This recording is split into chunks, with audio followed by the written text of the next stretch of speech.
Assalamualaikum warahmatullahi wabarakatuh.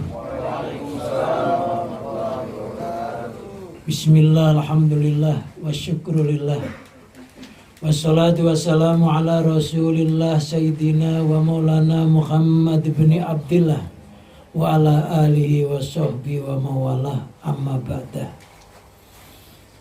Yang terhormat, yang saya hormati guru kita bersama Al-Ustadz Mustafa Warkah sebagai pemimpin atau mudirul ma'had Pondok Pesantren Kolong Langit Al-Mahrusiyah Al-Munjiah.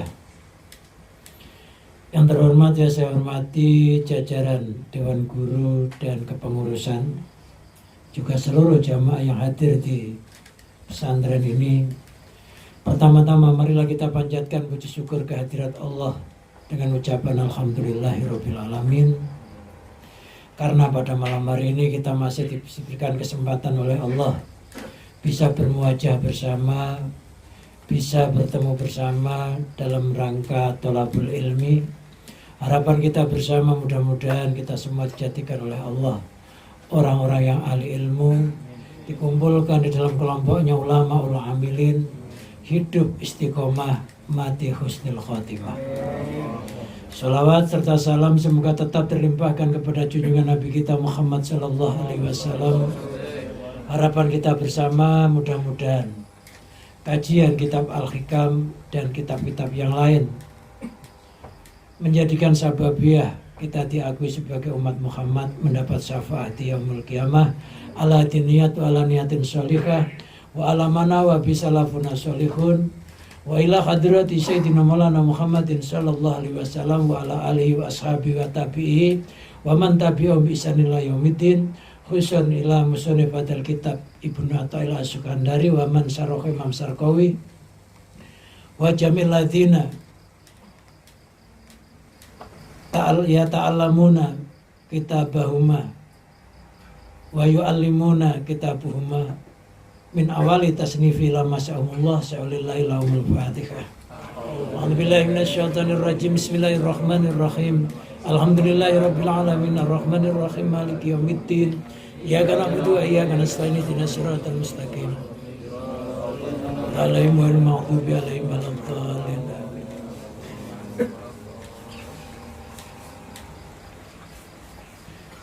Bismillahirrahmanirrahim. Qala al-musannifu rahimahullah wa nafa'ana Allah bihi wa bi ulumihi wa amatana bi barakati fid dharaini amin. Man asraqat bidayatuhu asraqat nihayatuhu.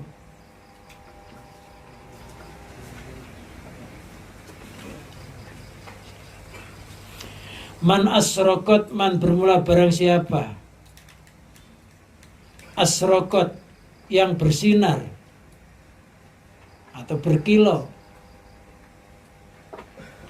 Apa bidayatuhu, permulaannya man?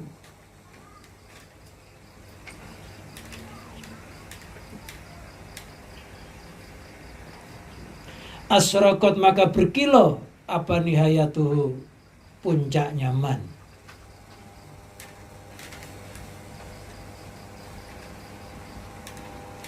Man asraqat bidayatuhu, man bermula barang siapa, asraqat yang berkilau atau bersinar. Apa bidayatuhu, permulaannya? Bi'an ammar, dengan umpamanya, memakmurkan siapa man. Auqatahu, akan beberapa waktunya. Ingat, auqatahu bukan jamak mu'annas salim. Nanti dikiranya bahasa alim ada tak, dikiranya jamak muannas salim. Auqatahu adalah jamak taksir, waktun auqatun. Tak itu bukan tak muannas. Jangan kejebak. Auqatahu akan beberapa waktunya man. Bi anwa'it ta'ati, dengan beberapa jenis ketaatan. Wal aurati, dan beberapa wirid.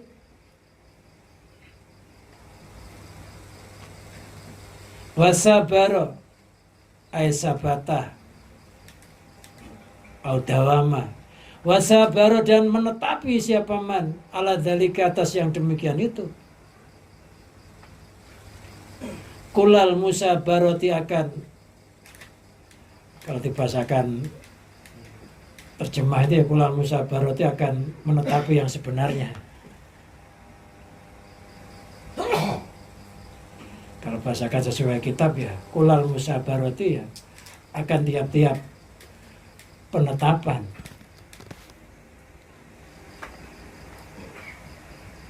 Atau kelanggengan. Asyrokot jawabnya man Sartiyah. Asyrokot maka berkilau apa nihayatuhu puncaknya man. Temannya man Sartiyah, tapi masuk kepada fi'il madhi. Nah, fi'il madhi yang kemasukan man Sartiyah itu jumlahnya fi makhalil jazmi. Karena man itu sebenarnya huruf jazm. Begitu juga lafadz asyrokot fi makhalil jazmi. Mabni fathah, fi'ilnya makhal jazm. Jumlahnya juga makhal jazm. Bi ifadatil anwari, afadha yufidu ifadatan. Afadha yufidu ifadatan. Bi ifadatil anwari dengan luapan beberapa cahaya.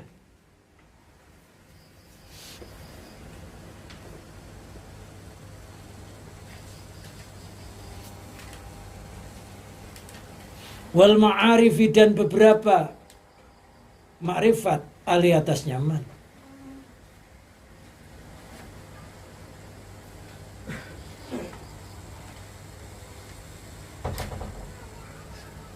Wa zawali kudurin nafsi ya, bukan nafisi ya. Nafsi ya.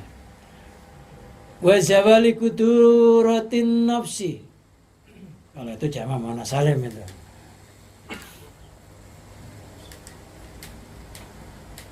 Mudhaf ilaih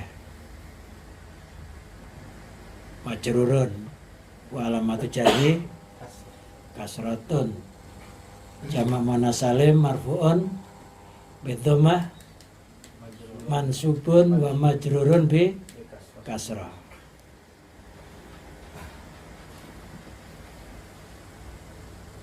Wa zawali kudurin nafsi dan hilangnya kekeruan nafsu atau kotoran-kotorannya nafsu.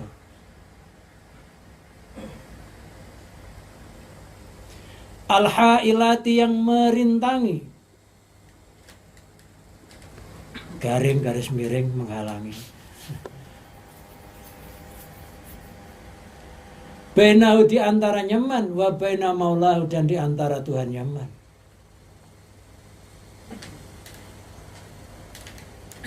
Ala wajhin atas wajah atau jalur atama yang lebih sempurna.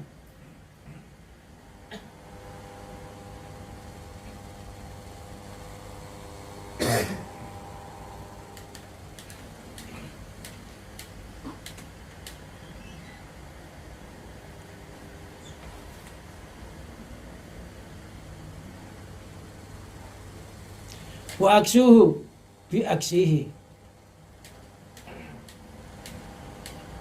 Wa aksuhu bermula, kebalikannya wajhin atama. Itu bi aksihi dengan sebaliknya wajhin atama. Faman maka bermula barang siapa, karena yang ada siapa man. Itu qalilal ijtihadi, sedikit ijtihadnya, sedikit perjuangannya. Ijtihad man jahada fina lanah tianahum subulana.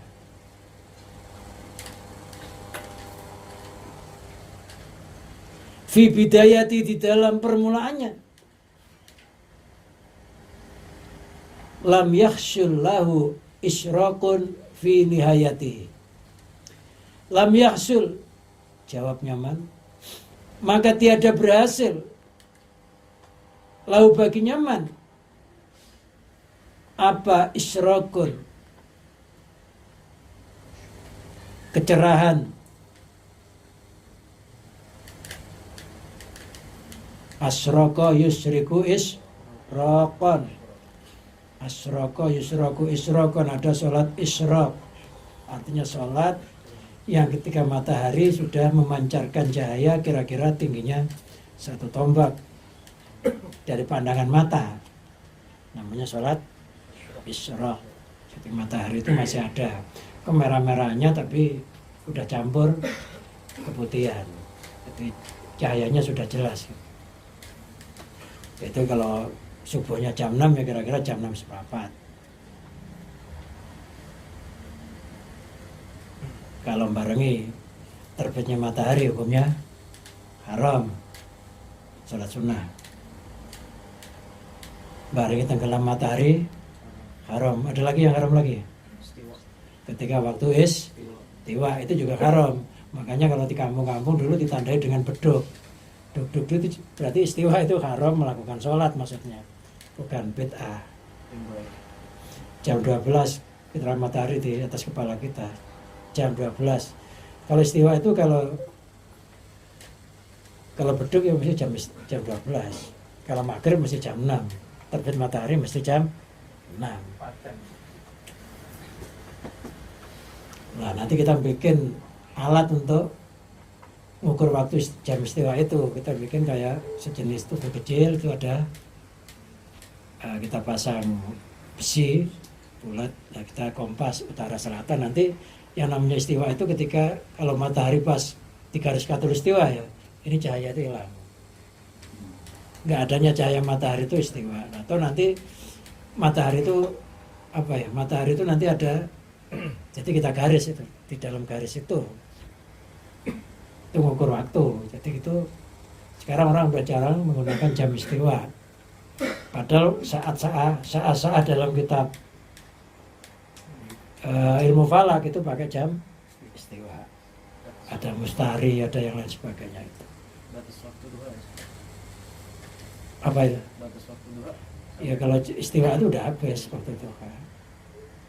Sebelum istiwa itu masih boleh. Itu biasanya kalau di kampung ditandai dengan suara beduk. Sekarang udah nggak ada suara beduk itu, karena orang udah takut sama beduk. Perutnya aja yang beduk. Nah itu tadi, kok nyampe situ tadi mana? Isrokun, berkilau atau bersinar. Finahayati, di dalam puncak nyaman. Walau furido, seandainya dipastikan, jangan difardukan, nanti repot bahasanya. Fardu itu nggak mesti fardu. Walau furido, seandainya dipastikan, siapa annahu, sesungguhnya man, annahu menjadi naibul fa'il jumlahnya. Jadi boleh jadi fa'il karena itu annahu itu udah ditakwil sama masdar annanya itu. An masdariyah ada anna itu ditakwil sama masdar. Siapa annahu, sesungguhnya man itu futiha, telah dibuka alai atasnya man.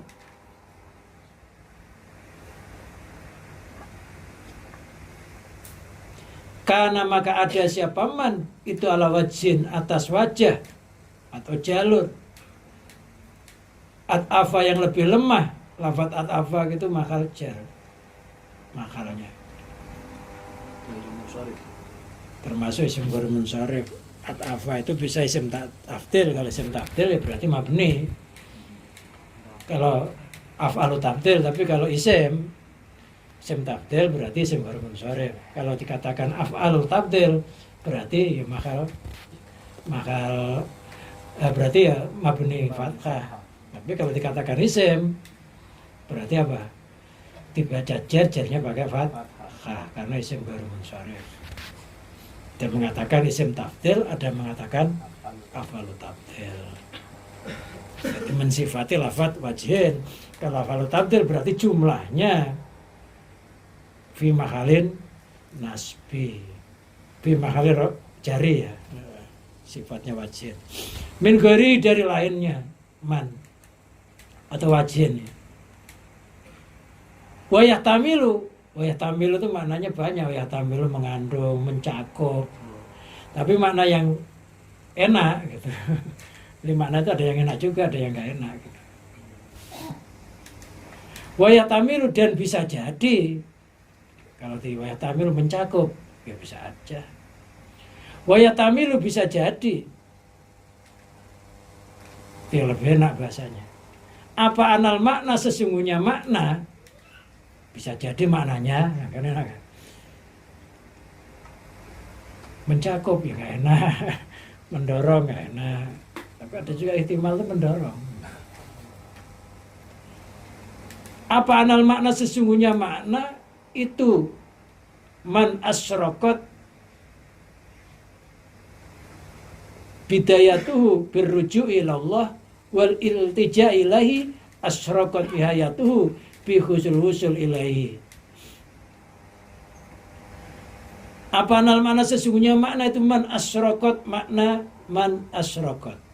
Jadi lafadz yang tadi itu dirubah, man asyraqat bidayatuhu menjadi man asyraqat bidayatuhu birruju'i maknanya. Kalau dikatakan bi ifadatil anwari, birruju'i dengan kembali Allah Ta'ala kepada Allah Ta'ala, wal iltija'i iltaja'a yaltaji'u iltija'an, wal iltija'i dan mengungsi ilahi kepada Allah,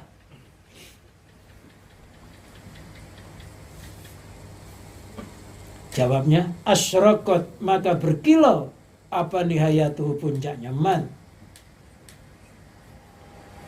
bihusulil wusuli dengan hasilnya wusul ilahi kepada Allah.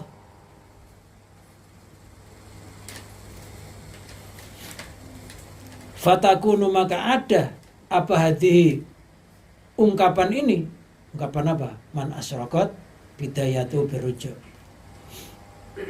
Itu ibaratan ungkapan ukhra yang lain, muafiqatan yang saling mencocoki. Kok mananya saling itu, mana saling yang mana? Alifnya itu alif musyarakah. Wafaqa yuwafiqu muwafaqatan. Yunqali sulasi mujarrad ila wazni tafa'ala fa'ala bizadatil alif. Faedahnya lil musyarakah. Bainasna ini fa'aksara.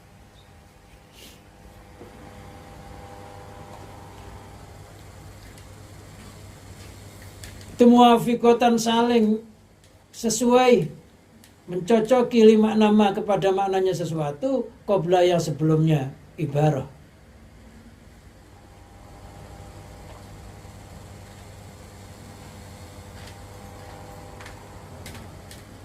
Wa ma qulna dan tidak berkata siapa kami hu akan ma. Awalan di dalam permulaannya.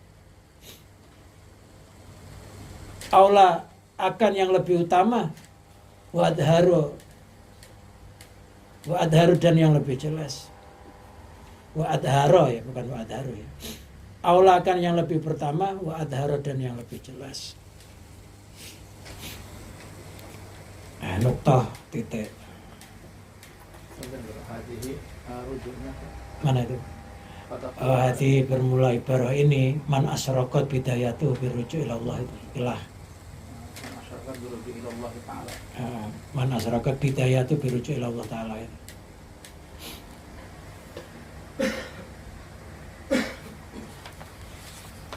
Bismillahirrahmanirrahim.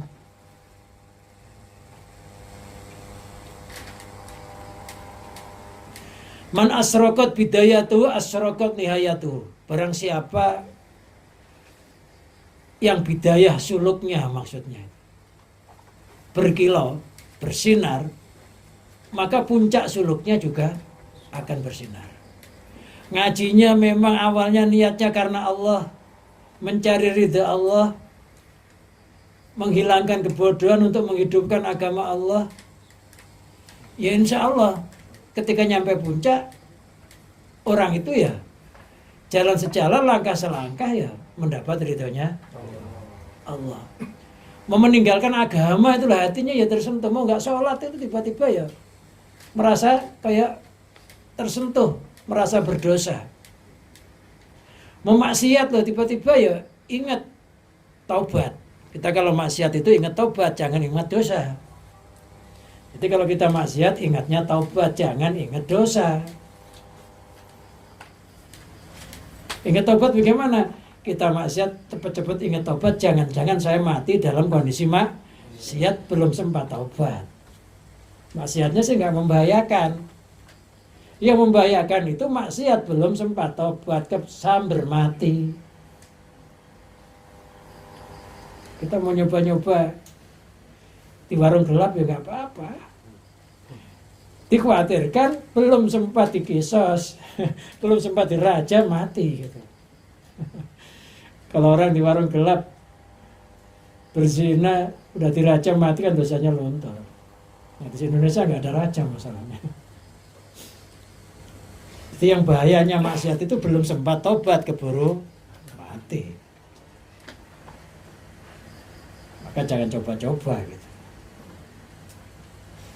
Jadi kalau awalnya niatnya sudah baik, niatnya karena Allah, maka akhirnya juga akan menjadi baik. Maka dikatakan niatul mar'i khairun min amalihi. Niatnya seseorang itu lebih bagus daripada amalnya. Kenapa? Loh, karena orang itu kalau niat baik, belum melakukan sesuatu kebaikan itu sudah ditulis satu kebaikan. Loh, kalau melakukan ditulis 10. Loh, kalau jahat niat aja tulis enggak? Enggak ditulis. Kalau udah melakukan ditulis 1. Itu pun kompromi sama malaikat sebelah kanan. Ini ditulis enggak? Kata malaikat sebelah kanan, jangan ditulis dulu. Ditunggu sampai 6 jam. Kok enggak taubat baru kamu tulis 1. Itu adalah bagian dari rahmatnya Allah kepada umat Muhammad. Dikasih kesempatan 6 jam enggak taubat baru ditulis 1. Kalau masih sadar, masih mau taubat, enggak ditulis dulu.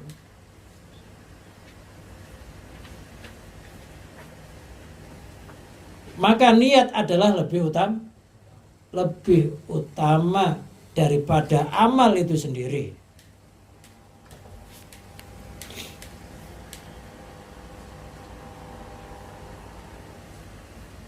Innamal a'malu binniyat. Sesungguhnya amal-amal itu hanya sah dengan beberapa niat. Ada yang mengartikan sempurna dengan beberapa niat.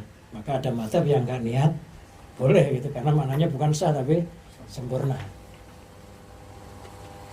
Mangkana hijratu ilallah wa rasulih fa hijratuhu ilallah wa rasulih. Barang siapa hijrahnya atau tujuannya niat kepada Allah dan Rasulnya, ya maka dia akan hijrah kepada Allah dan Rasulnya. Langkah selangkah, jalan sejalan, lo ketemu orang yang cinta kepada Allah dan Rasulnya. Nggak sampai kepleset. Kenapa? Karena niatnya memang terjun di ridha Allah, cinta kepada Rasulullah. Maka jalan sejalan, langkah selangkah, lo ya ketemu orang yang cinta Allah dan Rasulnya. Wa man kana hijratu ila dunya aw imra'atin yankihuha yusibuha. Wa man kana hijratu ila dunya yusibuha aw imra'atin yankihuha. Kalau hijrahnya pengen nyari dunia, ya ngobrol, langkah selangkah ya ketemu orang yang ahli dunia gitu. Ya tiba-tiba ngomong ya bisnis saja diomongin, padahal ya belum berhasil tapi udah diomongin. Padahal sering gagal tapi ngomongnya wah udah sukses saja. Ternyata bohongin. Kita nanam saham ternyata kebohongan. Kenapa? Ya karena niatnya sudah nyari dunia di dunia ini. Dunia itu di dunia nggak usah dicari. Kita udah hidup di dunia, ngapain kita nyari dunia? Kita itu bagian dari dunia itu. Nggak usah diniati. Udah bagiannya kok diniati. Kita bagian dari dunia itu enggak? Kita itu bagian dari dunia. Makanya harus kita alihkan niat kita akhirat. Atau niat kita mencari ridha Allah. Yang belum, yang sudah nggak usah diniati.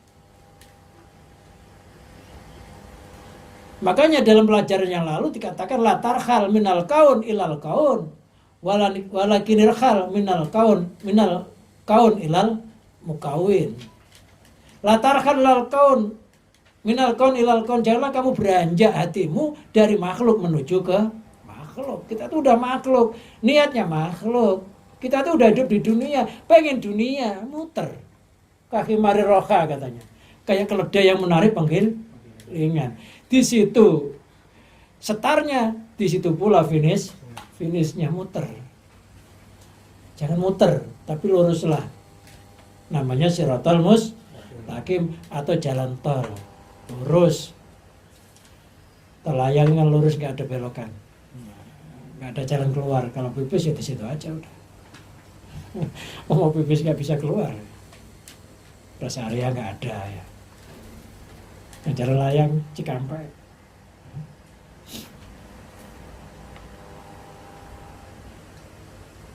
Jadi lurus pendiriannya. Dunia, kita udah di dunia, ngapain sih nyari dunia? Walakinil khal minal kaun ilal mukawin, tapi beranjaklah hatimu dari makhluk menuju sang pencipta. Kalau perlu yang memiliki kekayaan itu, yang memiliki surga, yang memiliki segala-galanya, itu tujuan kita. Tapi kalau masih pengen duniawi ya kepengen surga juga nggak masalah. Jadi kita itu udah makhluk, jangan niat nyari makhluk. Makhluk itu paling nggak ketemu sang penciptanya. Kita sudah bagian dari dunia, kok nyari dunia? Maka yuridul harsal akhirah nazid lahu fi harsi. Barang siapa tujuannya nyari tanaman akhirat di dunia ini, maka oleh Allah ditambah tanamannya. Kita di dunia ini niatnya akhirat, maka kemuliaannya orang mukmin di dunia ini adalah bonusnya akhirat. Bonusnya belum kenikmatan yang sebenarnya. Maka bonus itu dinamakan fadlu minallah. Fadlnya Allah. Maka dalam surat Al-Jumu'ah wa idza qudiyatus shalah fantasiru fil ardi wabtaghu min fadlillah. Carilah fadlnya Allah, bukan nyari rezeki. Bertebaran di muka bumi, carilah fadlnya Allah. Carilah bonus akhirat. Karena rezeki kita itu sudah ditentukan. Tinggal nyari tambahan aja. Oleh karena itulah semulia-mulianya orang mukmin hidup di dunia ini masih ibarat penjara. Maka dikatakan ad-dunya sijnul mukmin. Dunia itu penjaranya orang mukmin, wa jannatul kafir, surganya orang yang kafir. Maksudnya apakah orang mukmin di dunia itu menderita? Tidak. Sebahagia-bahagianya orang mukmin di dunia ini masih dianggap penjara, karena nanti ada kenikmatan yang lebih daripada itu, yaitu kenikmatan surga. Ada kenikmatan yang lebih tinggi lagi daripada surga. Kenikmatan apa? Usulilallah, atau bisa melihat zatnya Allah. Lah orang kafir di dunia ini sudah merasa puas. Kenapa? Karena nanti akan pindah di alam selanjutnya, alam penderitaan, maka dianggap surga. Jadi jelas nggak sama antara orang mukmin sama orang yang tidak mukmin. Ahli iman sama ahli kufur beda. Mungkin kerjanya sama, sama-sama karyawannya, masuknya juga sama, tapi yang berbeda apa? Niatnya yang berbeda. Seorang mukmin tiap gerakannya, nafasnya, detik jantungnya dihitung ibadah. Sedangkan orang kafir tidak dihitung ibadah karena memang niatnya dunia, dan mereka tertipu. Wa mal hayatud dunya illa mata'ul ghurur. Tiada kehidupan dunia itu kecuali kegembiraan yang menipu. Wa man kana yuridul harsad dunya nu'tihi minha. Barang siapa di dunia ini ya nyarinya tanaman dunia, nanam dunia. Nu'tihi minha, kami beri padanya sebagian daripada dunia itu. Dikasih sebagian nggak full loh. Kalau niat akhirat, akhirat dapat, dunia dikasih. Tapi kalau kita niat dunia, dunia hanya dikasih sebagian. Dan kadang-kala nggak dapat apa-apa juga. Banyak orang yang melarat seumur hidup, ada nggak? Udah kerjanya di Kalimantan, ada yang kerja di Papua, ada yang kerja di Sumatera, ada kerja di Malaysia, ternyata di sana ditangkap polisi, ada di sana suruh merawat kelapa sawit, ternyata ilegal, udah gak digaji, ketangkep lagi. Pulang-pulang udah tua, berangkatnya masih muda, tua-tua pulang-pulang udah tua, nyari cewek ya udah gak mau, udah tua melarat lagi. Tua melarat, tua kaya sih masih banyak yang mau ya. Yang tua melarat itu lo tuanya kelapa sih mendingan, santannya lumayan. Kalau tuanya manusia nggak ada santannya gimana? Ada orang yang kecil sampai gede kerja, jam mati kerubuhan bangunan nggak ibadah lo ada nggak? Itu namanya askol askia, celaka-celakanya orang yang paling celaka. Hidup di dunia menderita, mati masuk neraka. Mudah-mudahan kita bukan kelompok yang itu, gitu ya. Iya, hidup di dunia bahagia, di akhirat lebih bahagia. Gitu. Kalau bisa begitu. Kalau nggak bisa ya sebisanya aja. Tapi timin aku beri sebagian dari dunia itu kadang-kadang nggak dapat gitu. Capeknya iya, payahnya iya, nggak dapat lagi. Wa malau fil akhirati min nasib, di akhirat dia nggak punya bagian apa-apa. Intinya barang siapa di dunia ini niatnya akhirat, maka Allah memberikan dunia karena niat akhirat. Barang siapa di dunia ini niatnya adalah menanam dunia, maka Allah tidak memberikan dunia dan akhirat itu. Diberi sebagian. Itu pun menderita loh.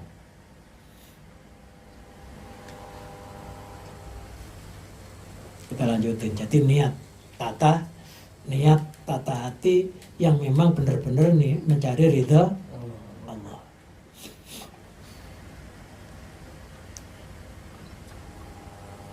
Bi'an amaro dengan umpamanya memakmurkan siapa man au kau tahu akan beberapa waktunya. Bi'an wa'itaati dengan beberapa jenis ketaatan. Waktunya yang namanya umur itu adalah waktu yang di dalamnya ada taat. Apabila umur kita ini waktu itu di dalamnya nggak ada ketaatan, maka tidak dihitung umur. Bisa jadi orangnya masih muda tapi umurnya kayak orang sudah 50 tahun. Bisa jadi orang itu sudah jenggotan, jenggotnya putih, pakai tongkat tapi umurnya masih 15 tahun baru balik. Bisa. Karena dihitung yang namanya umur itu adalah kebaikannya itu loh, orangnya itu loh ilmu tua. Itu maksudnya umurnya isinya adalah ketaatan. Jadi yang dihitung itu umurnya. Karena umur itu yang bisa menyelamatkan. Maka dinamakan umroh, artinya pergi ke tanah haram yang di dalamnya dimakmurkan dengan ibadah melalui tawaf, sa'i, maka dikatakan umroh. Dinamakan umur waktu yang di dalamnya dimakmurkan, diramaikan dengan ibadah. Maka bisa jadi 24 jam itu umur kita masih 1 jam. Bisa jadi ya. Ibadahnya dihitung masih 1 jam bisa jadi. Kecuali kalau orang itu ketika beranjak pagi sudah diniati ibadah, sore ditutup dengan ibadah, maka waktu antara niat dan niat itu dihitung semuanya ibadah. Kalau bisa awalnya kita niati ibadah, sholat lah gitulah, sholat isyraq atau sholat duha kita berangkat sambil niat. Nanti akhirnya kita tutup lagi dengan sholat lagi. Itu antara niat dan niat itu akan dihitung ibadah semuanya. Kalau bisa sih 24 jam tuh full isinya ibadah gitu. Bener-bener murni umur kita 24 jam. Kadang-kala umur kita ini dipotong umurnya setan, maksiat umurnya setan.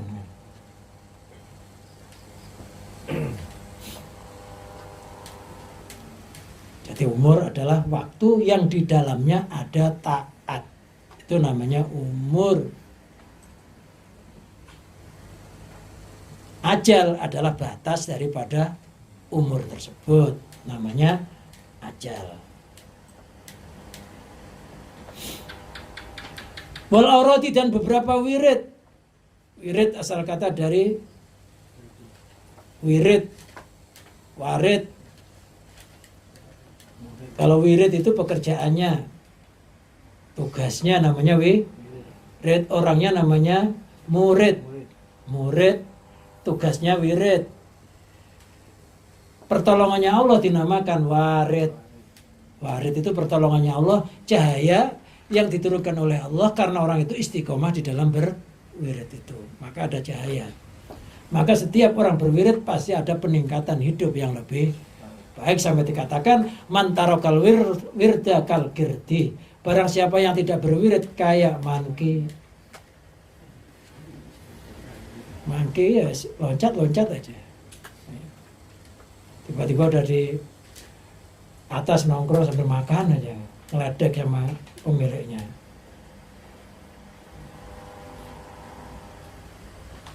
Wasabar ala dalika, dan dia menetapi atau langgeng atas yang demikian itu. Taat dan wirid. Kulal musabarati, dengan menetapi yang sebenarnya, bersungguh-sungguh, nggak gampang melenceng, nggak anget-anget tai kucing. Ayam tai kucing. Ayam. Tai kucing lebih mulia daripada tai ayam. Karena kucing itu termasuk peliharaan sahabat Abu Hurairah. Nggak tahu tai ayam kalau lagi senang nggak pulang-pulang, tapi kalau lagi putus lama setahun baru nongol. Itu pun pecinya aja yang nongol. Ada loh orang ngaji angkat-angkat tai ayam ya ada. Wirid angkat-angkat tai ayam juga ada. Kalau lagi senang iya, tapi kalau sudah putus nggak nyambung. Kalau putus sambung masih lumayan ada nyanyiannya ya. Tapi namanya putus sambung ya nggak enak, ya nanti ya nggak putus. Sekali sambung tidak putus dunia sampai akhirat. Nah putus sambung kalau pas putus takutnya kejauhan putusnya. Kita udah nyampe mana dia sudah kejauhan, dipanggil nggak dengar ya. Padahal harus naik kendaraan pesantren Kolong Langit. Panggil kalau kejauhan ya nggak dengar, lari nggak ngejar, akhirnya ketinggalan perahu pesantren Kolong Langit. Ketinggalan ya udah rasakan aja di situ. Kalau bekalnya banyak ya lumayan kalau punya duit, tapi kalau nggak punya duit ya jadi gelandangan. Loh, kita itu kalau ketinggalan guru mursyid atau guru pembimbing, ya kalau masih punya bekal yang lainnya ya lumayan, tapi kalau sudah nggak punya bekal apa-apa, isinya kebodohan, ya sudah rasakan di dalam penderitaan itu. Kalau sinyalnya nggak kejangkau, walaupun nelpon 1000 kali, walaupun HP-nya baru, sia-sia belaka, walaupun Samsungnya S berapa gitu, tetap aja sia-sia kalau memang nggak ada sinyal. Ya kita itu butuh sinyal guru yang mendoakan kita ketika kita tidak mampu berdoa. Yang tetap ingat kepada kita yang ketika itu kita hilang ingatannya. Setiap orang butuh perlindungan gurunya sampai Rasulullah Shallallahu Alaihi Wasallam. Itu butuh. Jangan sampai merasa bisa berdiri sendiri tanpa guru. Man la shaykha fa shaykhus syaitan. Barang siapa nggak punya guru maka setanlah menjadi gurunya. Kalau sudah digurui oleh setan sebagai gurunya, salah disangka benar, lemah menyangka hebat, bangkrut nyangka sukses, bahaya. Karena setan itu pasti mengiming-imingi sesuatu yang sifatnya ghurur. Karena nggak ada guru pembimbing. Nah, kita butuh warid. Apabila warid sudah diturunkan oleh Allah masuk ke dalam hati kita, maka warid itu sebagai obor di dalam perjalanan menuju kepada Allah. Jadi obor, butuh obor nggak? Di dunia ini butuh obor matahari supaya kelihatan mana itu lubang, mana itu bukan, ya, mana itu makanan, mana itu racun. Begitu juga hati kita ketika menuju kepada Allah juga butuh cahaya. Ya, cahaya itulah yang nanti akan menerangi jalan kita, dan cahaya yang tercepat, yang paling terang itu adalah cahaya yang ditunjukkan oleh guru mursyidnya atau guru spiritualnya. Sebenarnya saya bisa pakai obor sendiri, tapi alangkah baiknya kalau obor itu yang beliin gurunya, gitu ya. Ya, beli sendiri lilin. Kalau gurunya yang beli apa? Pakai petromak atau pakai listrik. Beda. Jadi orang yang berguru sama yang gak berguru itu kayak orang yang jalan ngesot sama orang yang lari.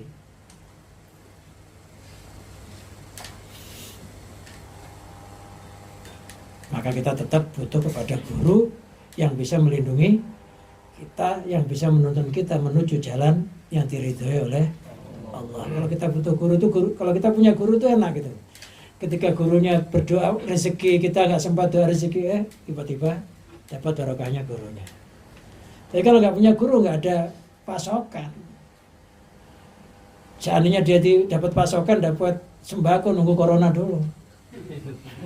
Baru ada pasokan, nunggu sakit loh baru dapat.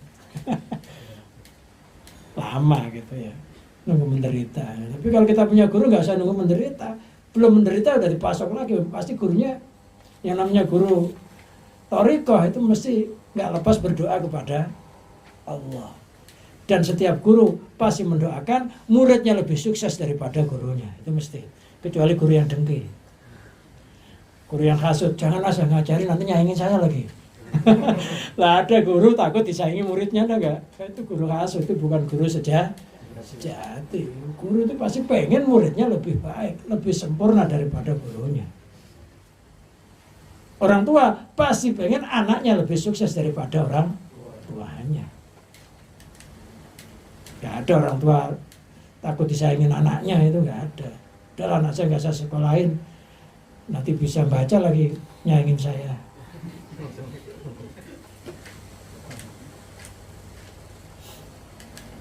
Asrokot nihayatu asrokot maka berkilau apa nihayatu puncaknya. Loh, kalau awalnya sudah bersinar, pasti puncaknya juga berkilau atau bersinar yang lebih terang daripada awalnya.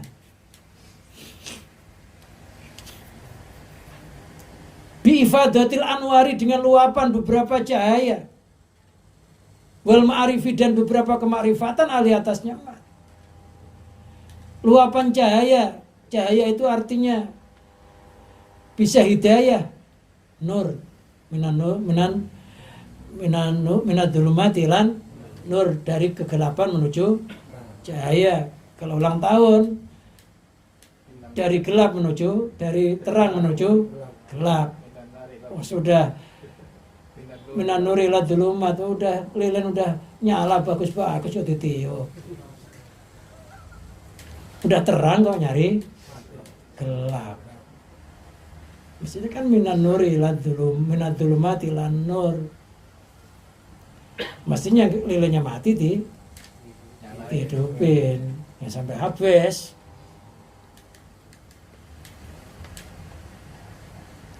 Yang dimaksud cahaya itu di sini adalah hidayah. Yang dimaksud cahaya adalah kemakrifatan atau ilmu-ilmu yang asrar, ilmu-ilmu yang nggak bisa didapati di dalam bangku belajar, ilmu-ilmu yang sifatnya laduni, yaitu ilmu yang langsung dibimbing oleh Allah Subhanahu wa Ta'ala.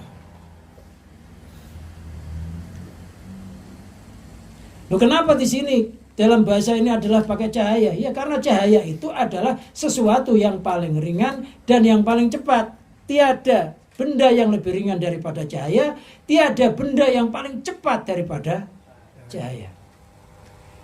Loh, kalau kita ini belajar kok makin lama makin lemah, kok berat olehnya belajar, berarti kita masih dapat ceritanya ilmu, belum dapat cahayanya ilmu. Kalau kita dapat cahaya ilmu mesti enteng, karena cahaya itu tidak akan menjadi beban. Ada orang ngomong, kenapa dia kok stres? Keberatan ilmu. Loh, al ilmu nurun, ilmu itu cahaya, bagaimana ilmu jadi beban? Kan aneh. Ya mungkin ilmu itu ketika jadi beban, ilmu itu berupa jisim, menjasad, tidak berupa cahaya tapi jadi benda, maka menjadi beban hidupnya. Loh, kenapa ilmunya kok nggak jadi cahaya, kok malah menjisim? Karena buruknya niat, awalnya sudah jelek niatnya. Jadi ilmu itu cahaya, nggak mungkin orang nyari ilmu itu tambah beban, itu nggak ada. Orang keberatan ilmu itu nggak ada. Yang bikin berat ilmu itu salah niat. Mungkin nggak ada pembimbingnya, sehingga ilmunya mengkristal jadi benda.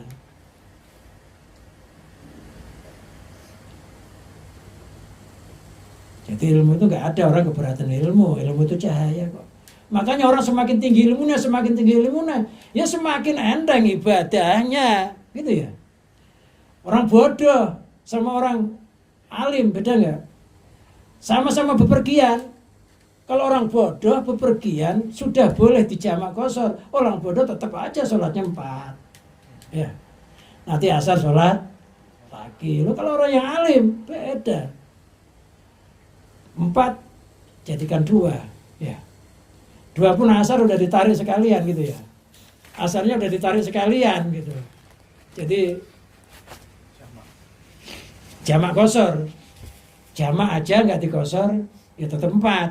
Jadi kalau kita sholat jamak, niatnya jamak aja nggak diqashar, zuhurnya tetap 4, asarnya tetap 4. Tapi kalau niatnya qashar, apa?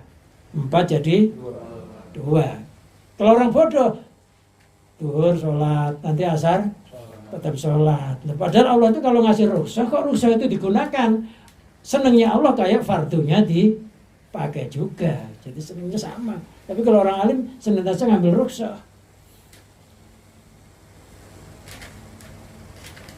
Orang bodoh ya, dikiranya nggak ada itu.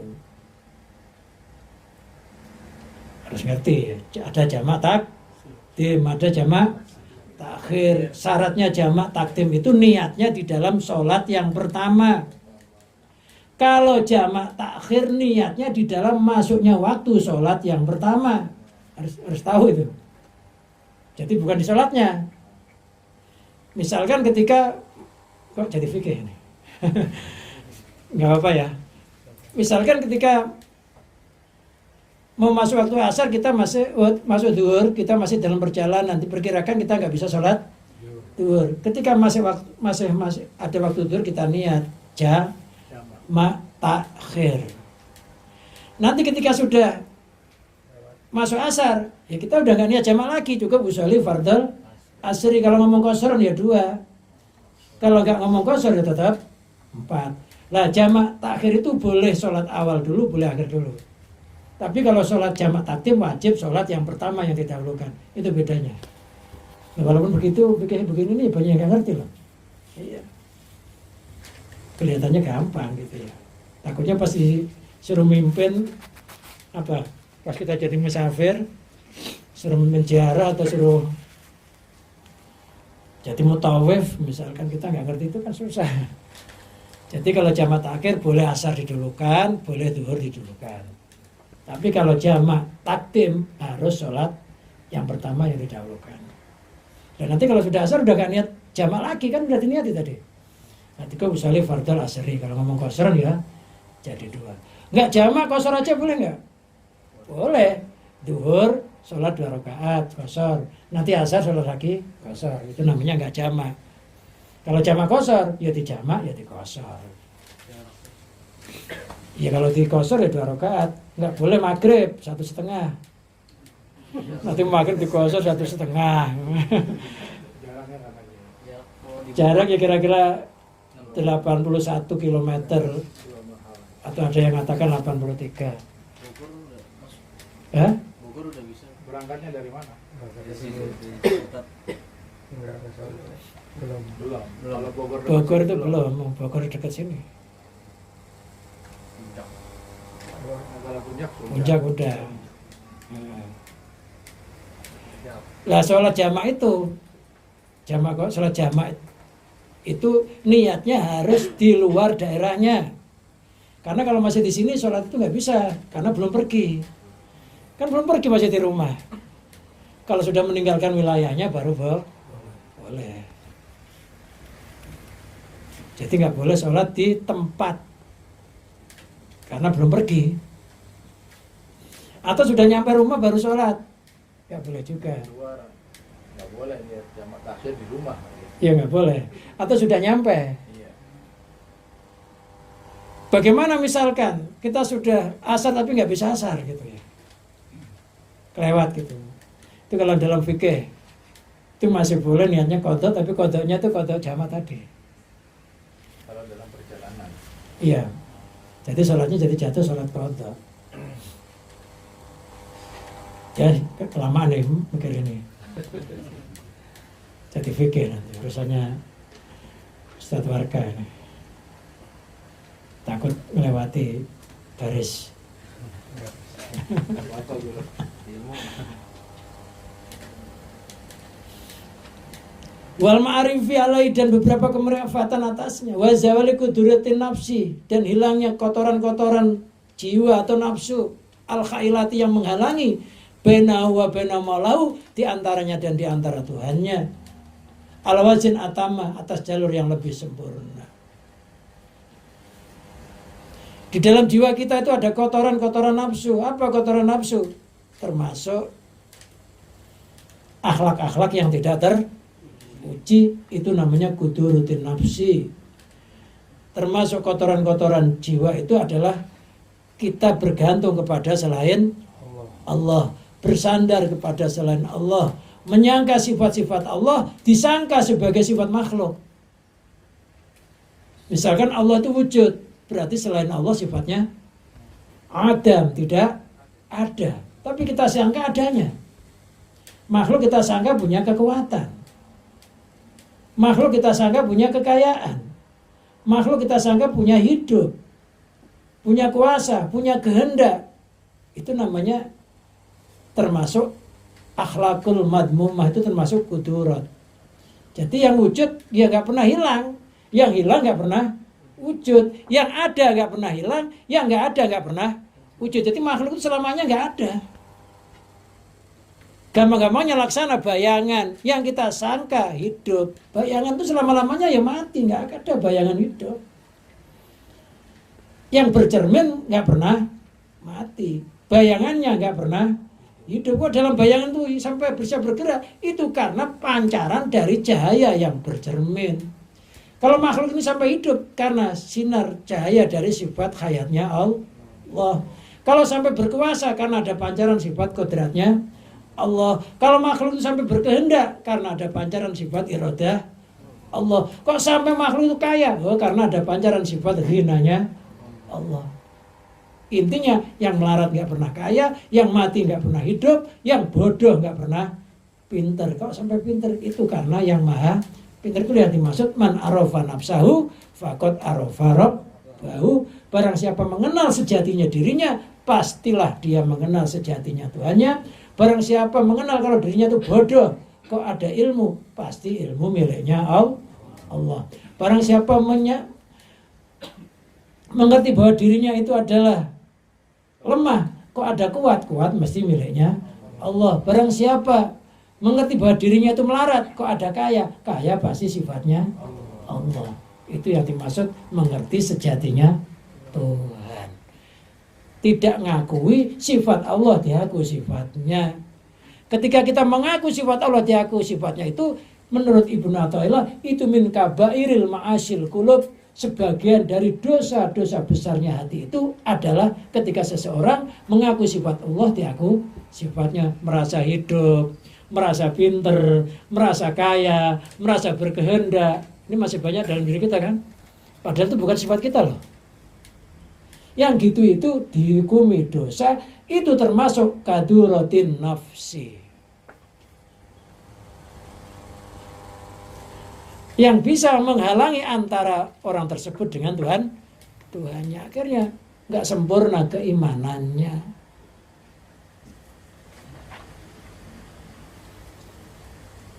Jadi harus kita lepas benar makhluk itu. Sifat-sifat Allah jangan sampai kita akui sifatnya. Istilah dalam ilmu balaghah Jawahirul Maknun ada syair itu. Ikhlaqni alal kauni kaitarahu wa huddu tarfal qalbi an siwahu. Ikhlaq, lepaslah. Ni alal kauni akan perkara yang hina yang diserupakan sandalnya makhluk. Ketika Nabi Musa alaihissalam ke Bukit Turi Sina pengen melihat Allah, apa? Ikhlaq, na'laik. Lepaslah kedua sandalmu. Karena akan berada di tempat yang suci. Kita mau di sini aja suruh lepas sandal. Masuk masjid, menghadap Allah lepas sandal. Yang dimaksud sandal itu adalah perkara-perkara yang hina yang diserupakan bagikan sandal. Apa yang hina? Termasuk ngaku-ngaku sifatullah diaku sifatnya. Termasuk sifat ujub, sifat riya, hasud dan sebagainya. Itu laksana sandal. Kalau itu sudah dilepas, apa? Ikhlaqni alal kauni kaitarahu supaya kamu bisa melihat Allah. Selagi sifat-sifat itu masih menempel ke dalam hati kita, pengakuannya masih tinggi, sifat manusiawinya masih tinggi, belum bisa dilepaskan, ngaku sifat Allah, susah kita akan melihat Allah. Wahuddo torfal kolbi, wahuddo pejamkanlah torfal kolbi akan mata hatimu, ansiwahu dari sesuatu selain Allah. Barulah kita bisa mencapai makom ma'rifat billah. Ikhlaqni alal kauni kaitarahu wa hudda tarfal qalbi an siwahu. Kita lepas, jangan sampai nempel. Sendal harus dilepas kalau pengen ngadep Allah. Jangan sampai sepanjang masa kita masih bersendal makhluk. Masih nyandar sama makhluk aja. Dunia aja sampai mati. Gak sampai hatinya kepada pencipta dunia. Padahal dunia itu ya gak usah kita cari, kita udah di dunia. Sudah ada jatahnya masing. Enjoy aja lah. Waksu biaksi loh, kalau niatnya gak karena Allah, niatnya sudah jelek di dalam permulaannya bukan taat. Ya yang terjadi ya kebalikannya, dia nggak dapat cahaya yang sempurna. Biaksi. Faman kana qalilal ijtihadi, barang siapa yang sedikit ijtihadnya. Ijtihad itu mencurahkan tenaga untuk mencapai apa yang menjadi tujuannya, namanya ijtihad. Berusaha sekeras mungkin agar tercapai. Secara fisik dia berusaha, hatinya berserah diri kepada Allah. Kalau memang di dalam permulaannya berjuang dengan benar, lam yahsul lahu israkun. Barang siapa sedikit ijtihadnya di dalam permulaannya lam yahsul lahu israkun, ya maka nggak ada cahayanya. Cahayanya ya nggak ada. Remeng-remeng, siang enggak, malam enggak. Sukses enggak, gagal enggak. La yamutu wala la apa? La yamutu wala yang enggak mati-mati ngabisin. Makanya iya, saya hebat. Tapi hasilnya enggak ada. Kalau dia makan kayak bener-bener nanti mau wirid malam. Buat kekuatan, ketika baru setengah jam makan udah kelemprek, bangun-bangun udah subuh. Matahari mau terbit. Nggak imbang. Pokoknya apa? Jerih payah keberhasilan seseorang itu diukur dengan jerih payahnya. Barang siapa jerih payahnya sedikit, maka keberhasilannya juga sedikit.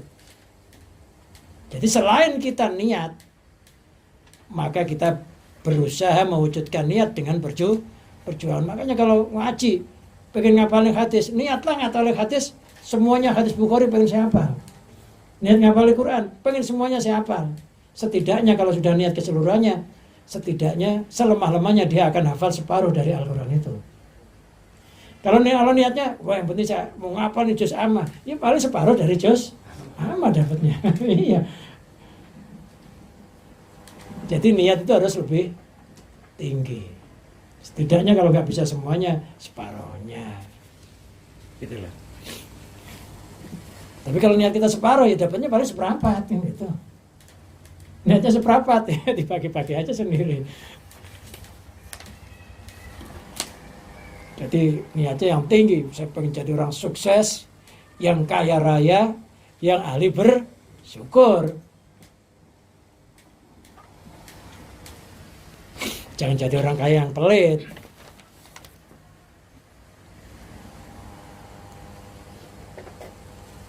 Walau furidu anau futiha alaihi. Seandainya dipastikan kalau ada orang sudah niatnya lemah, niatnya gak kuat, niatnya bukan taat, ya seandainya terjadi benar dia itu bisa mencapai puncak yang dia inginkan, dia bisa futuh, maka tetap aja cahaya futuhnya itu tetap lemah. Daripada yang niatnya memang benar-benar di awalnya. Misalnya dia berhasil, kan niatnya udah gak benar. Berhasil bisa hafal Quran, hafal hadis, pinter ceramah. Tapi dia akan tersesat dengan Quran dan hadisnya dan ceramahnya itu. Hatinya senantiasa tidak niat karena Allah. Seandainya berhasil juga lemah. Lemah apa? Lemah keimanannya, lemah ketauhidannya. Seandainya dia jadi ahli penceramah, ordernya direbut orang, hatinya jengkel. Ya, jengkel. Mestinya saya, kok nggak ngelewatin saya, kurang ajar bener. Awas nanti saya hijab nasor.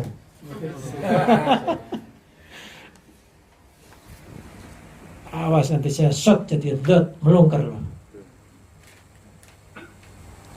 Itu namanya, ya benar dia kelihatannya secara dari sukses, tapi hatinya semakin lemah, gak dibimbing oleh Allah.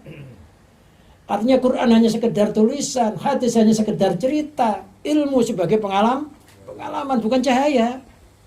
Kalau cahaya itu nggak bisa dilihat, tapi bisa dirasakan. Itu cahaya dilihat nggak bisa, tapi bisa dirasakan. Nah, ilmu kita ini walaupun nggak bisa dilihat oleh orang, setidaknya punyalah ilmu yang bisa dirasakan manfaat dan barokahnya.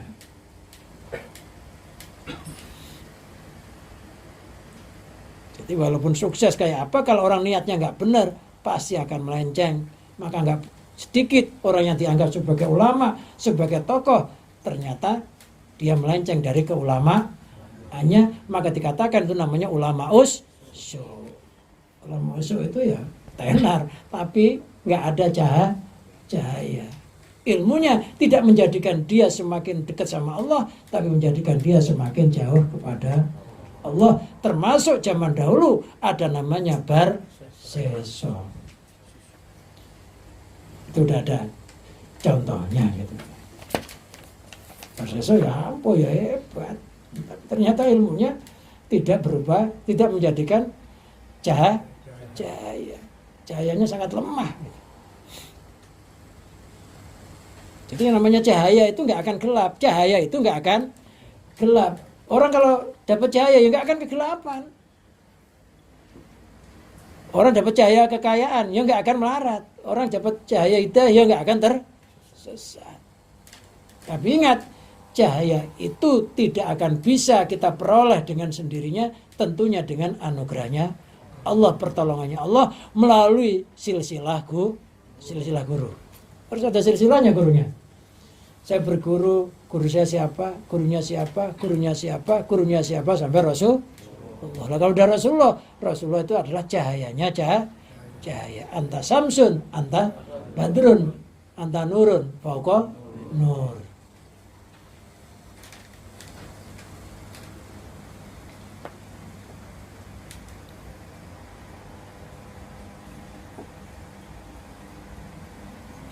Wa yahtamilu anal makna, bisa jadi maknanya adalah man asyraqat bidayatuhu birruju' ilallah ta'ala.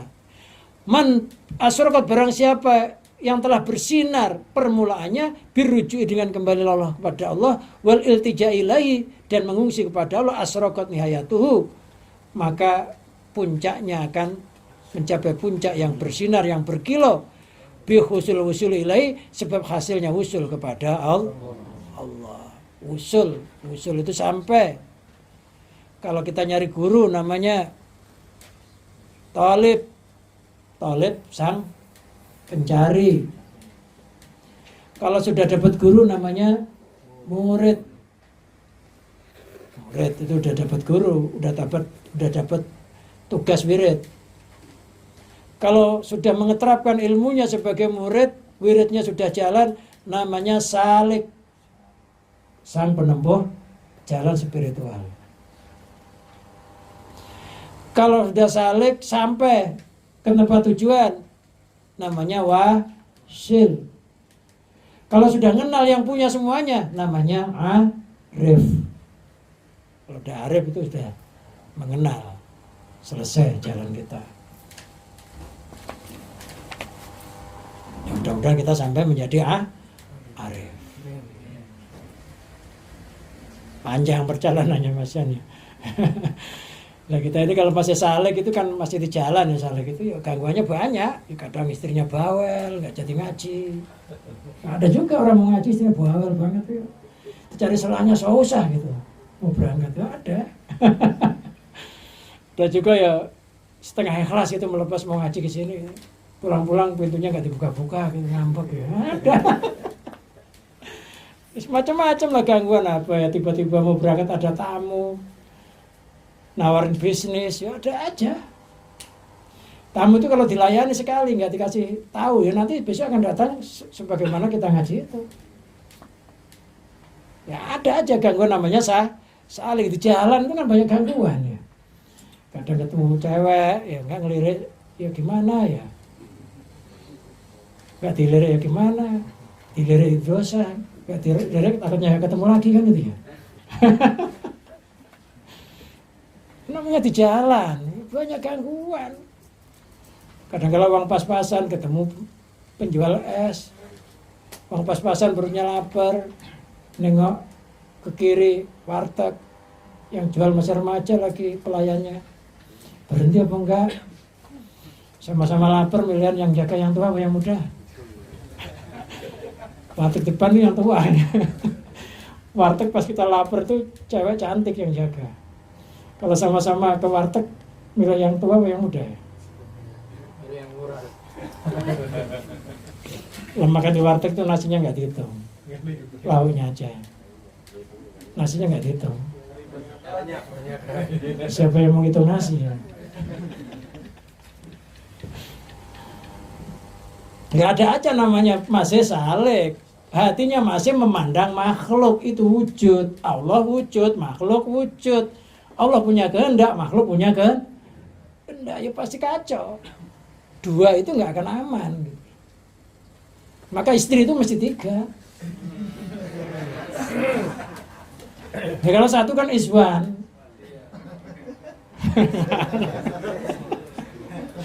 Namanya istri mesti 3, nggak mungkin iswan. Istri. Ya nggak mungkin istu. Iswa ya sempurna.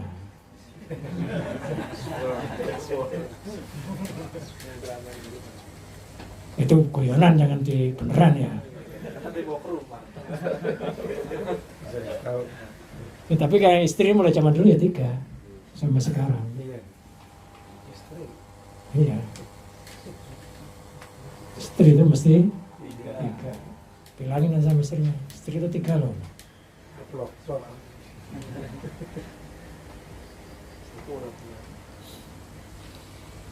Biruju ilallah, kembali kepada Allah, artinya kembali kepada Allah itu bukan kembalinya fisik. Allah itu nggak ada jarak fisik antara hamba dan Tuhan, bukan fisik. Ya dimaksud rujuk di sini adalah rohaniyah, kedekatan rohani kepada Allah sampai tidak ada jarak. Seandainya antara hamba dan Tuhan itu ada jarak, pasti yang menjarak itu lebih kuat daripada Allah. Karena Allah itu Al-Ghalib, zat yang maha menangan. Al-Ghalib itu kalau meletakkan sesuatu, nggak ada selain Allah bisa ngangkat. Itu namanya Al-Ghalib. Allahu ghalibun ala amrihi walakinna aktsarun nasi la ya'lamun. Itu Al-Ghalib. Jadi istilah aja, kembali kepada Allah itu istilah. Istilahnya orang yang lupa kepada Allah kemudian sadar. Istilahnya orang yang niatnya keliru akhirnya sadar, oh saya niatnya harus begini, itu istilahnya kembali. Bukan Allah tuh jauh kita harus kembali kayak orang pulang, bukan. Maka orang taubat juga dinamakan rujuk karena kembali kepada ketaatan. Itu hanya istilah ya. Karena kalau rujuk dianggap fisik, Allah itu nggak berjarak. Wa nahnu aqrabu ilaihi min hablil warid, kami Allah lebih dekat kepada manusia daripada urat iring lehernya. Artinya Allah itu meliputi segala sesuatu sehingga nggak ada sesuatu di alam semesta ini tanpa Allah. Bergerak karena Allah, diam karena Allah, berjalan karena Allah. Apapun nggak ada yang nggak karena Allah. Itu menunjukkan nggak pernah lepas.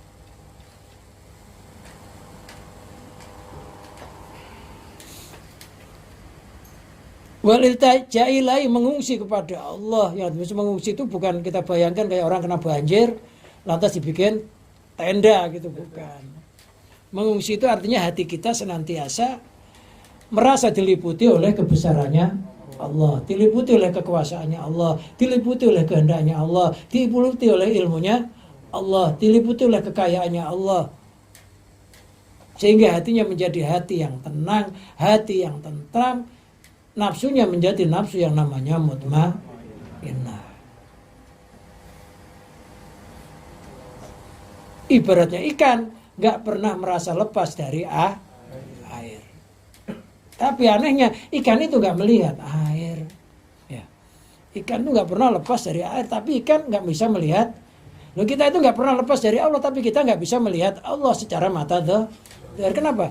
Karena sangat dekatnya Allah. Tulisannya bisa dilihat kalau berjarak, tapi kalau kita tempel di mata, kelihatan nggak? Ya nggak, kok malah gelap ya? Ya karena ini bukan sangat dekat loh, dekat aja loh. Nah Allah itu lebih dekat, bukan berarti nempel, bukan.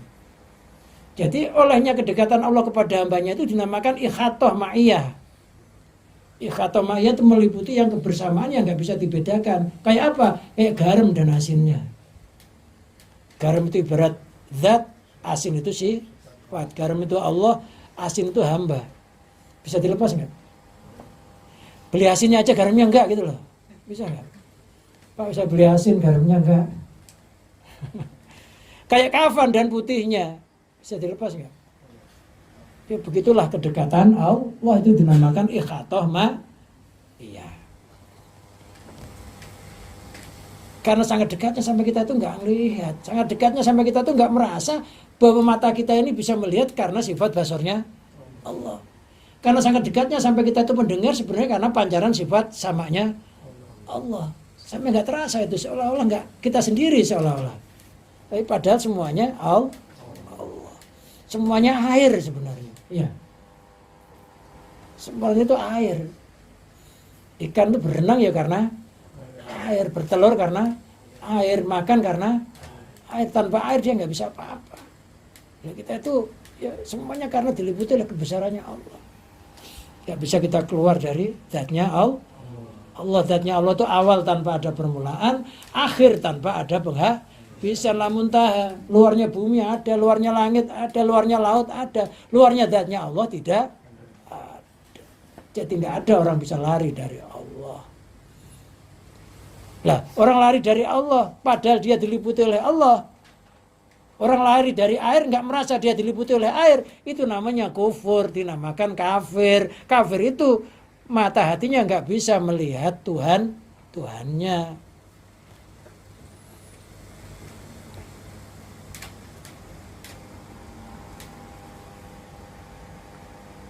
Fatakun hati ibarat ukhra muafiqatan limana. Maka ungkapan ini ada ungkapan yang lain yang sesuai dengan makna yang sebelumnya. Wa makulna lahu awalan adhar. Saya tidak mengatakan bahwa yang pertama itu lebih utama dan lebih jelas, enggak. Ini sebagai tawaduknya musonef enggak ngomong kalau ungkapan yang pertama man asrokat bidayatuh itu lebih utama atau lebih jelas, enggak.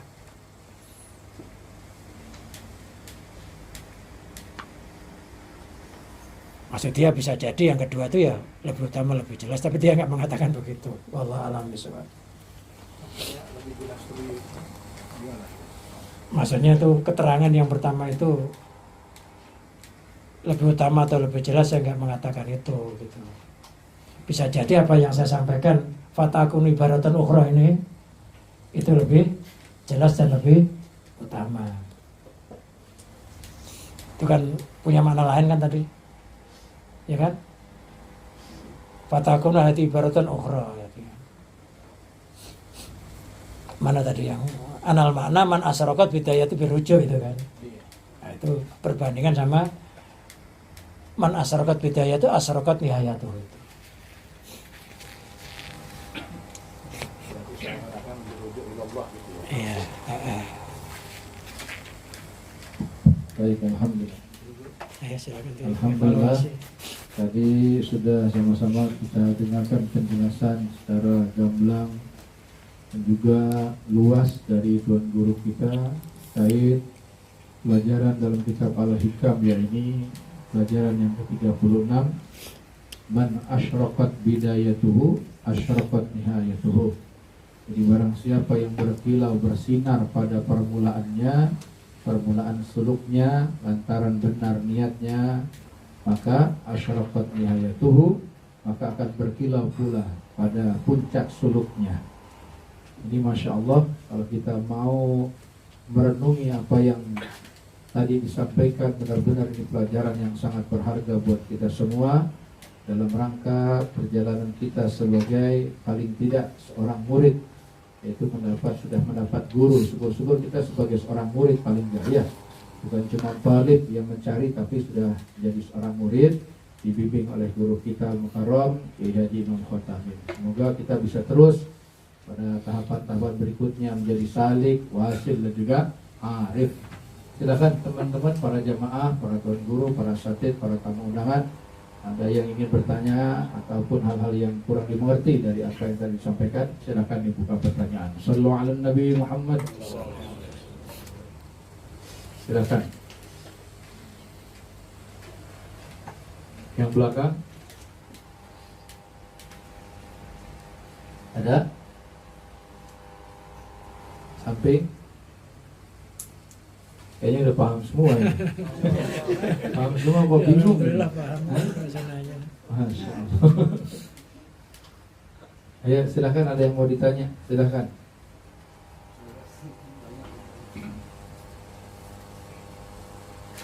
Ada? Kalau Al-Fakir melihat di sini, jadi siapapun di antara kita yang ingin berhasil, yang ingin apa